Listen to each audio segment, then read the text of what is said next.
Je vais juste passer là.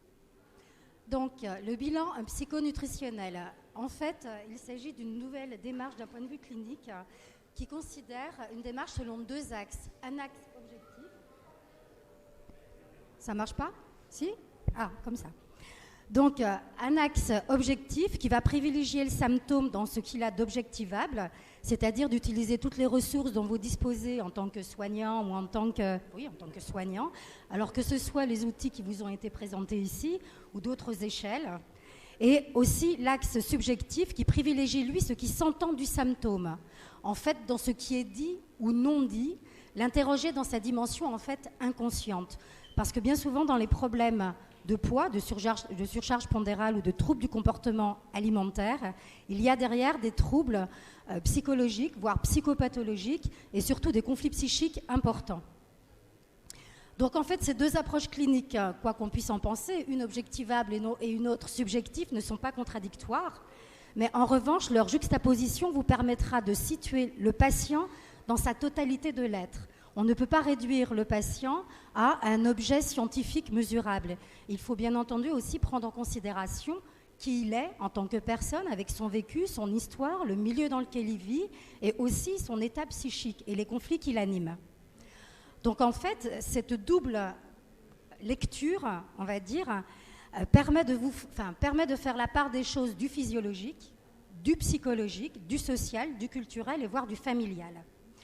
Bien évidemment, afin d'entendre la demande de soins du patient, ses motivations, mais aussi ses freins. Et ces freins, on va le voir, qui bien souvent sont inconscients. Pour vous permettre, bien sûr, de mettre en place une thérapeutique de rééducation alimentaire spécifique à votre patient et de l'orienter vers des professionnels qui vous aideront à optimiser votre prise en charge. Car de plus en plus, en ce qui concerne la prise en charge des patients obèses, en obésité morbide ou en surcharge pondérale, ou voire anorexique ou avec des troubles du comportement alimentaire, il devient nécessaire et primordial de travailler au sein d'une équipe pluridisciplinaire. Car à ce moment-là, on ne parle pas d'un problème, mais encore une fois, on parle d'une personne qui est en souffrance, et cette souffrance, elle recouvre tous les domaines de sa vie et toutes les sphères. Donc cette double lecture clinique donnera au patient le sentiment d'avoir été entendu dans sa souffrance, ce qui n'est pas rien, car c'est la condition essentielle de l'alliance thérapeutique. L'alliance thérapeutique, c'est ce qui va vous permettre aussi, en tant que médecin ou personne intervenant auprès de ces personnes, de créer un climat de confiance qui va faire que le soin que vous allez proposer va être... la personne va adhérer aux soins que vous proposez. Parce que, bien évidemment, vous pouvez avoir en main tous les outils les plus performants qui puissent exister. Si votre patient n'adhère pas au traitement, s'il n'a pas confiance en vous, dans le fait que vous êtes le détenteur du pouvoir à partir du moment où du savoir plutôt, à partir du moment où lui vient vous voir parce qu'il a un problème et il compte sur vous, la technologie, l'aspect scientifique de l'outil que vous allez proposer, à partir du moment où votre patient ne va pas y adhérer, ne servira à rien. Donc la pratique du bilan psychonutritionnel, donc dans les aspects pratiques, il s'agit, donc ce sont des pistes, bien sûr, des pistes que j'ai mises en place après 6 ans de pratique dans une clinique, dans un service de nutrition, en bilantant entre 28 et 35 patients par semaine. Donc il s'agit de retracer l'histoire de la surcharge pondérale. Vous allez apprendre beaucoup, en fait, en écoutant votre patient et en l'écoutant, mettre des dates et retracer l'histoire de sa surcharge pondérale et aussi de sa prise en charge. Donc, je dis au besoin faire un graphique, car le patient a besoin de visualiser son histoire et d'avoir une trace écrite. Et évidemment, la prise en charge est à mettre en lien avec les événements de vie positifs ou négatifs, car vous allez vous rendre compte que, bien souvent, la prise de poids ou la perte de poids va correspondre à des moments essentiels, à un vécu particulier, à un contexte particulier. Et bien souvent, le patient ne fait pas le lien. Il y a nécessité, à travers ce questionnement, et le faire retracer son histoire, de lui faire prendre conscience du lien entre ce qu'il vit et l'histoire de sa surcharge pondérale à travers les modifications de son comportement alimentaire. Donc bien sûr, explorer le comportement alimentaire et le mettre, lui, en lien avec l'état émotionnel. Interroger le lien à la nourriture et sa symbolique. Pour chaque patient, chaque aliment n'a pas la même représentation. Vous avez des troubles aussi qui s'orientent chez certains patients avec le fait d'avoir une préférence. On va voir, je donne un exemple, par exemple. Pour les patients qui sont dans le contrôle, dans la maîtrise, dans l'aspect psychopathologique, voire les anorexiques, vont privilégier les aliments blancs. Parce que ça va être des aliments avec une symbolique de pureté, puisqu'ils sont dans une dynamique psychologique de se purifier. Donc, ils vont privilégier les aliments blancs. Après, vous avez des personnes, il y a même des différences entre les hommes et les femmes. Les femmes ont une alimentation, surtout ici au Maroc, qui est plus, à partir du moment où vous leur présentez un plat rouge, alors c'est la couleur du plat, va leur sembler plus appétissant et l'aspect rouge plus viril, plus... Bon. Pour une femme, ça va avoir une connotation agressive. Bon, c'est à prendre en considération aussi. Donc, définir le degré de motivation. Donc, il existe plusieurs échelles pour définir le degré de motivation. Donc, encore une fois, avec les deux démarches cliniques, vous utilisez l'échelle, mais aussi votre sens clinique. Écoutez ce que vous dit le patient de sa motivation. Écoutez profondément et entendez sa demande. Et bien sûr aussi sa capacité de changement.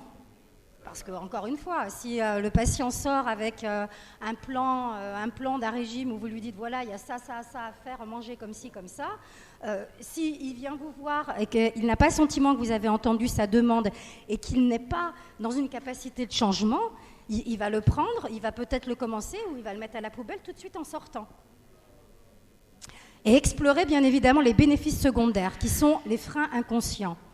Car bien entendu, si une personne en arrive à prendre 20, 30, 40 ou 50 kilos et qu'elle arrive à vous dire « je ne me suis pas vue grossir », c'est qu'il y a autre chose. C'est qu'il y a une dimension que la personne ne perçoit pas chez elle. Et cette dimension, bien sûr, est la dimension inconsciente, qui est le plus souvent représentée par « que représente ?» Alors en lui posant des questions, « que représentent ces kilos pour vous ?» Qu'auriez-vous fait si vous n'aviez pas mangé ainsi à ce moment-là ? Dans le contexte, j'ai certaines patientes qui, à partir du moment où je leur pose la question, elles me disent, alors elles réfléchissent, et elles sont troublées, et là elles me disent, peut-être qu'effectivement, dans le pire des cas, elles en seraient arrivées au suicide. C'est-à-dire que le comportement alimentaire, à certains moments, il est nécessaire de le préserver, mais de faire entendre à la personne ce qu'il lui apporte pour pouvoir faire en sorte qu'elle le change. Parce que ça peut être une défense. Les kilos peuvent être une défense et le comportement alimentaire peut être une défense. Donc on verra après, avancer dans l'exposé, contre quoi ça peut défendre. Que représente pour vous manger ? Pour certaines personnes, la fonction de manger, ce n'est pas uniquement la fonction nutritionnelle d'apporter à son corps les éléments énergétiques nécessaires à son bon fonctionnement. Il y a aussi une faim qu'on nomme la faim émotionnelle. Manger, c'est aussi pour calmer une angoisse. Parce qu'on s'ennuie, parce qu'on est triste, pour se remplir. Il y a toute une symbolique derrière l'acte de manger. Et aussi, que représente pour vous être mince ou être grosse ? Parce que vous avez des patientes qui vont, à un moment donné, se mettre en échec. Elles vont avoir fait des efforts pendant voire des années quand la surcharge pondérale est importante. Et à un moment donné, lorsqu'elles sont prêtes à atteindre leur objectif, elles ont des peurs qui se réveillent, et elles vont, entre guillemets, elles vont se saboter. Elles vont se mettre en échec et vous mettre en échec en tant que soignant. Et si vous ne détectez pas ce qu'il y a derrière, vous n'allez pas réussir à mener la patiente à son objectif. Donc le bilan de la prise, le bilan psychonutritionnel, alors vous, bien sûr, va vous donner des éléments utiles pour mettre en place votre prise en charge, mais aussi va permettre à votre patient prise de conscience du lien entre la prise ou la perte de poids avec le comportement alimentaire et avec la qualité ou la quantité des aliments ingérés. Combien de personnes vont dire c'est parce que j'ai eu un deuil, c'est parce que je me suis séparée, voilà, c'est parce que j'ai été licenciée. Mais le licenciement en lui-même ne fabrique pas de la graisse. Forcément, il y a un passage par une modification du comportement alimentaire et une modification dans la qualité et la quantité des aliments ingérés. Et bien souvent, les patients n'en ont pas conscience. Ils ne font pas le lien entre ce qu'ils vivent, l'assiette et la prise de poids ou la perte de poids. Et évidemment, du lien comportement alimentaire et état psychologique et émotionnel. Et cette prise de conscience est essentielle car le patient ne pourra changer ou ne décidera de changer que ce dont il a conscience. L'obésité, alors là, vue sous un angle particulier avec la conscience du corps. Donc, dans l'obésité, il n'y a pas nécessairement de troubles du comportement alimentaire, mais il n'est pas rare, surtout chez les personnes en surpoids, les troubles du comportement alimentaire ne sont pas rares chez les personnes qui s'imposent des privations ou qui mettent en place des interdits afin de contrôler leur poids. Les régimes amaigrissants favorisent la restriction cognitive avec des pertes de contrôle alimentaire qui, elles-mêmes, entraînent des prises de poids. Et ce sont les symptômes qu'on retrouve bien généralement dans les troubles du comportement alimentaire. On est donc clairement dans un cercle vicieux qui conduit ou qui peut conduire à l'installation de troubles du comportement alimentaire, car en fait sont renforcés les symptômes de ces troubles. D'où la nécessité d'une prise en charge thérapeutique globale qui aborde l'obésité, le poids, mais aussi l'image corporelle et l'acte alimentaire, sous toutes ses dimensions médicales, biologiques, sociales, culturelles, familiales et psychologiques. Piste thérapeutique, donc l'alliance d'un travail sur les plans alimentaires et corporels. Donc en fait, il s'agit d'une légalisation de tous les aliments et encourager l'adoption d'une alimentation variée et équilibrée. Pour revenir à des signaux, en se connectant à son corps, retour à des signaux de faim et de satiété, avec les notions de vide et de plein. Travail sur la conscience corporelle par rapport à la nécessité d'apprendre ou de réapprendre au patient à se connecter à son corps, à percevoir ses ressentis. La plupart du temps, un patient va vous dire « bon, je mange, d'accord ». Et si vous lui dites « mais est-ce que vous avez mangé parce que vous avez faim ?» Je ne sais pas. Quand vous avez continué, vous aviez encore faim ou pas? Je ne sais pas. Il ne sait pas à un moment donné, il n'est plus connecté au message que lui envoie son corps. Un corps sait très bien dire, si la personne l'écoute, j'ai assez mangé, ou je n'ai pas assez mangé, ou j'ai faim, ou je n'ai pas faim, ou là je vais manger par gourmandise, là je vais manger parce que mon corps réclame du carburant pour fonctionner. Mais souvent le patient est déconnecté. Les troubles du comportement alimentaire et les patients obèses en surcharge pondérale opèrent une déconnexion avec leur corps, n'écoutent plus les signaux que leur envoie leur corps.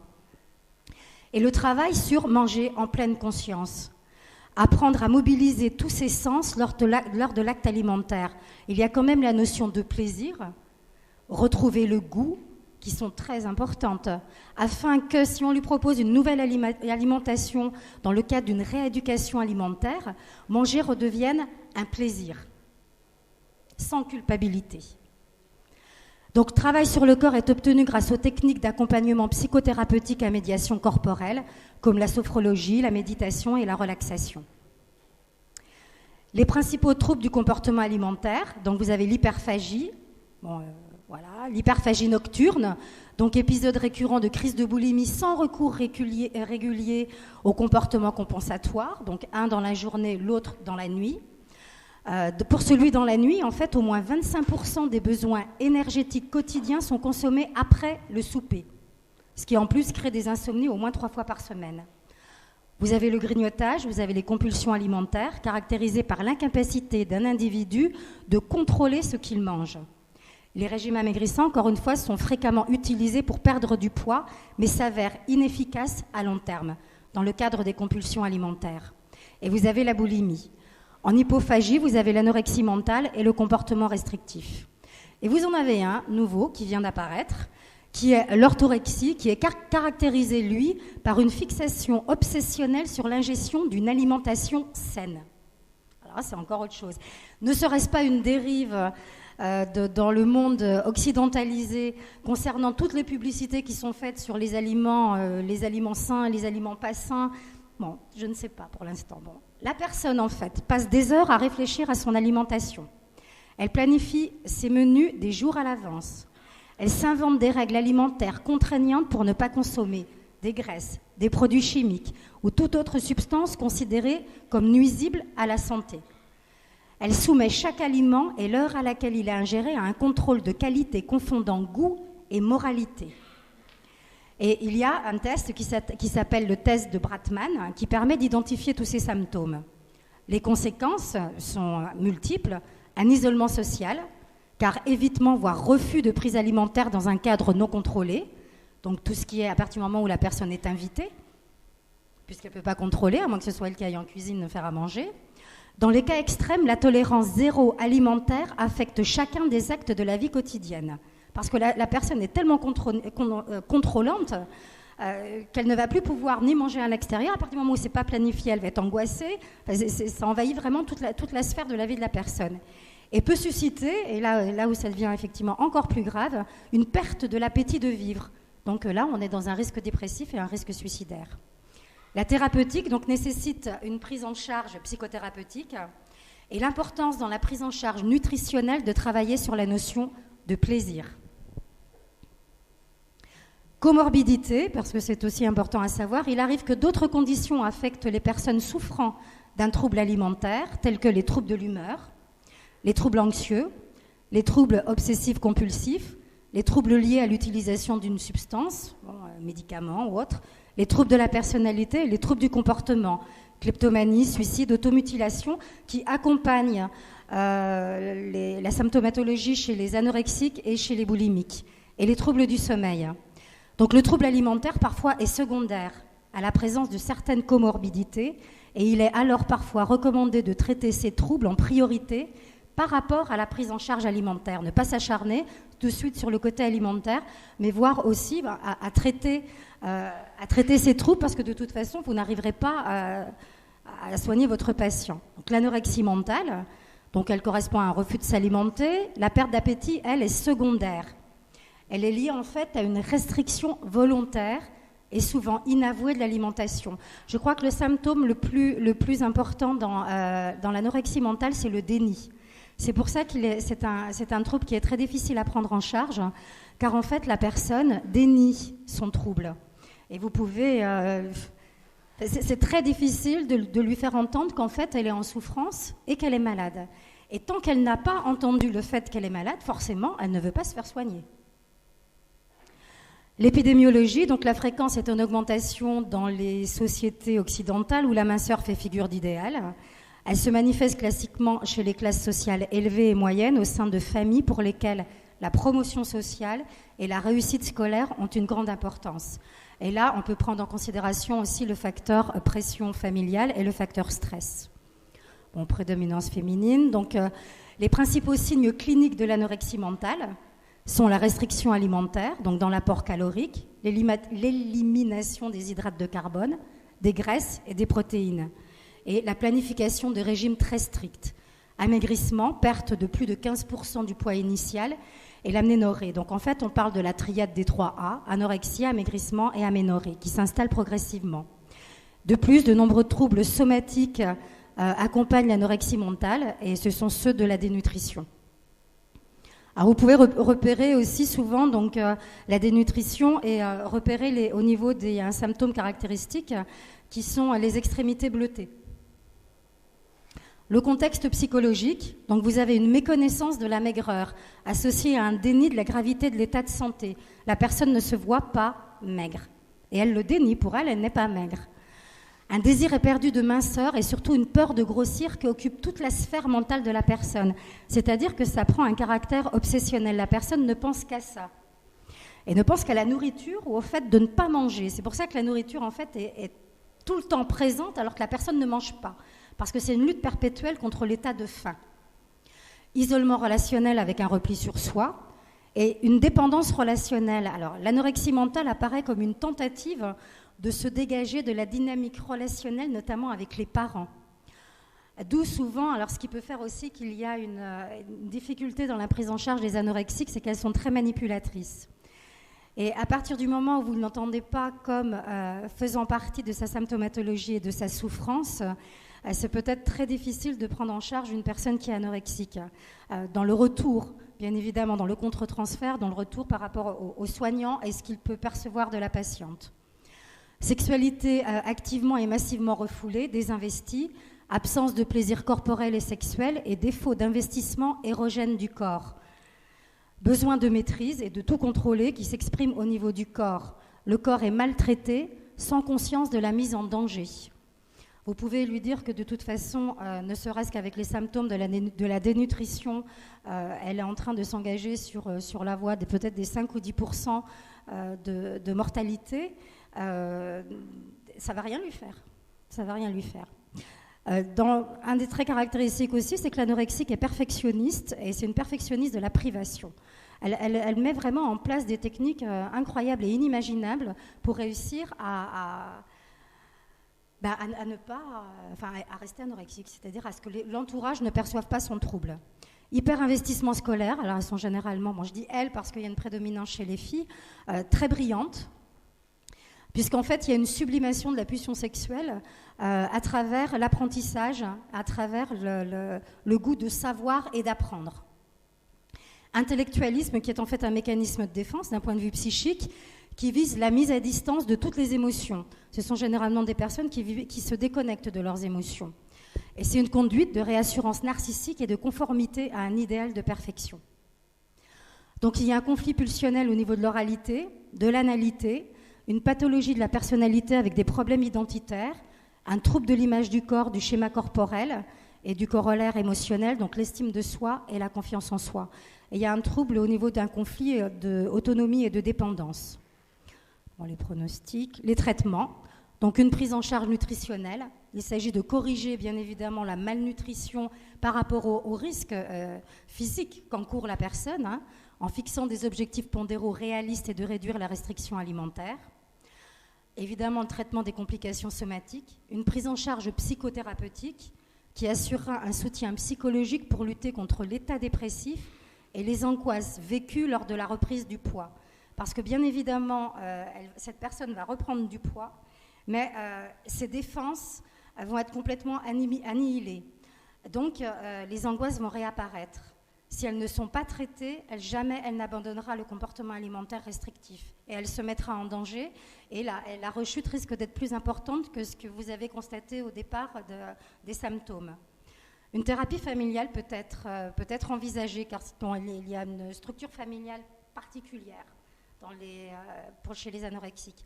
Les psychothérapies brèves, donc l'hypnothérapie, thérapie cognitivo-comportementale, les thérapies à médiation corporelle, on l'a vu, pour reconnecter la personne à son corps, pour l'aider dans la confiance en soi, dans l'estime de soi, et aussi pour qu'elle apprenne à vivre son corps d'une manière positive et qu'elle arrête de le maltraiter.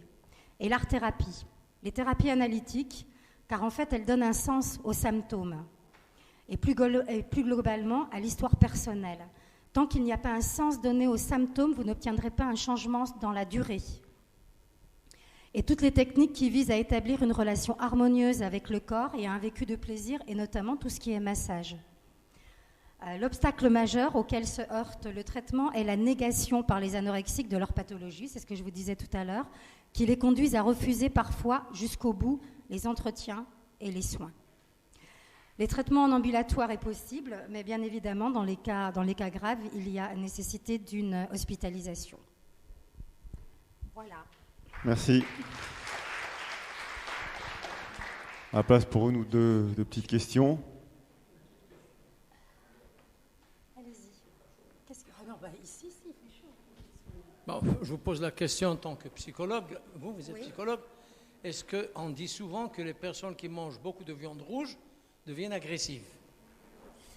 En fait, dans la symbolique de la viande rouge, c'est la symbolique de mordre carnassier. Et on retrouve en revanche chez les enfants en stade d'Oedipe, souvent, justement, ils refusent de manger de la viande.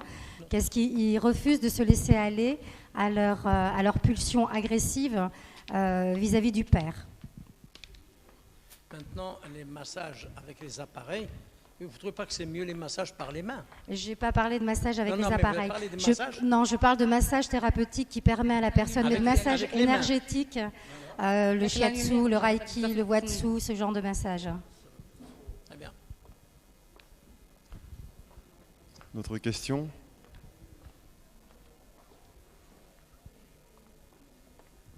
Merci. Donc, c'est plus deux observations. Oui.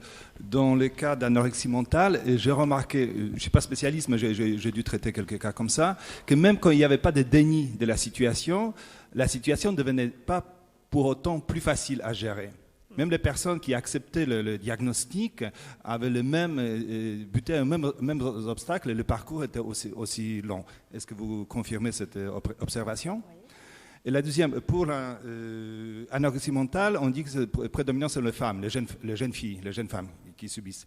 Et dans ma pratique, par rapport à l'orthodoxie alimentaire, j'ai l'impression que ça frappe beaucoup plus souvent les hommes. Enfin, quand sur les statistiques, je dirais sur 10 cas, il y a 8 hommes et 2 femmes. Est-ce que vous avez rencontré orthodoxie L'orthodoxie, oui, mais on retrouve le profil d'un homme qui fait beaucoup d'activités physiques, arrivé à peu près à 45-50 ans, qui veut se maintenir en forme et qui est dans une image de la perfection, mais parce qu'en fait, chez les hommes, ça rejoint surtout l'image de la virilité et des problèmes au niveau de la sexualité. Et effectivement, on le retrouve plus chez les hommes. D'autres questions? Je voulais juste répondre aussi peut-être à votre observation concernant le fait que ce ne soit pas plus facile à partir du moment où il y a un déni, parce que ça revient à ce que je disais tout à l'heure, la personne de toute façon inconsciemment pressent qu'elle va être obligée de changer certaines choses. Et encore une fois, on en revient au bénéfice secondaire. Si elle a adopté ce comportement alimentaire, c'est que psychologiquement parlant, il la maintient en vie par rapport à ses angoisses et aux conflits pulsionnels qu'il y a derrière. Donc c'est toujours évidemment difficile dans la prise en charge, mis à part s'il y a une prise en charge qui donne du sens aux symptômes. Donc l'alliance d'une prise en charge analytique et en thérapie brève.